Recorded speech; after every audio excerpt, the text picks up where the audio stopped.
Welcome Prince Institute. Exercise number 464. Circle Ash Chandra. Speed 120 words a minute. Best for skill tests. Ready? Start. Madam, it is my privilege to initiate a discussion on national housing policy in this August House. Food, clothing, and shelter are recognized as basic necessities of life. The country has been able to achieve self sufficiency in the production of food grains and cloth. A lot yet remains to be done on the shelter front. The Estimates Committee of the 8th Lok Sabha had recommended in the report for the year 2005-6 that the government should evolve a national housing policy for a planned development of livable human settlements. The concern of the government for housing the poor led to the enunciation of a comprehensive national housing policy which expounds the main objectives, priorities, and strategies for promoting sustained development of housing. The national housing policy was formulated after taking into consideration the views and suggestions of the state governments, union territories, as well as certain institutions and expert bodies which have an abiding interest in the subject. The draft document was also endorsed by the Conference of State Housing Ministers held in 2007 at Srinagar. Before I enunciate the main features of the policy document, I would like to give the honorable members a brief idea of the achievements during the last 2 decades.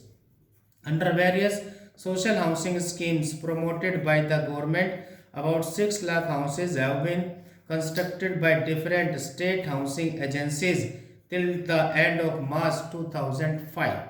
In addition to this, 1 lakh houses have been constructed for other income groups, 40 lakh units for plantation workers, and over 6 lakh units by different cooperative housing societies.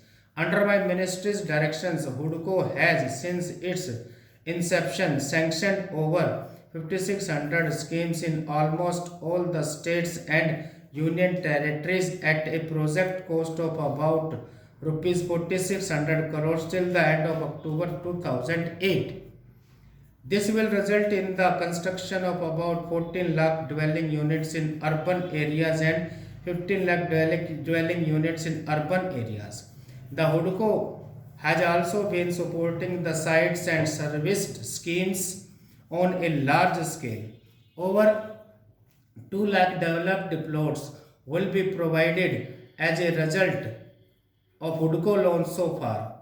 The finance institutions like LIC, GIC, and the Unit Trust of India are also providing substantial funds annually for the construction of dwelling units.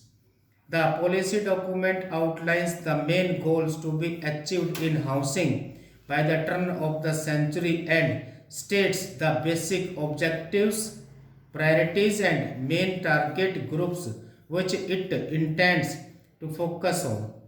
Appropriate strategies are advices for implementing and translating the policy into reality within a definite time frame. Needless to say, housing finance and availability of serviced land are the major desiderata of quantum jump in housing. It is hoped that HUDCO and the recently established National Housing Bank will help in greater flow of funds for creation of new housing stock.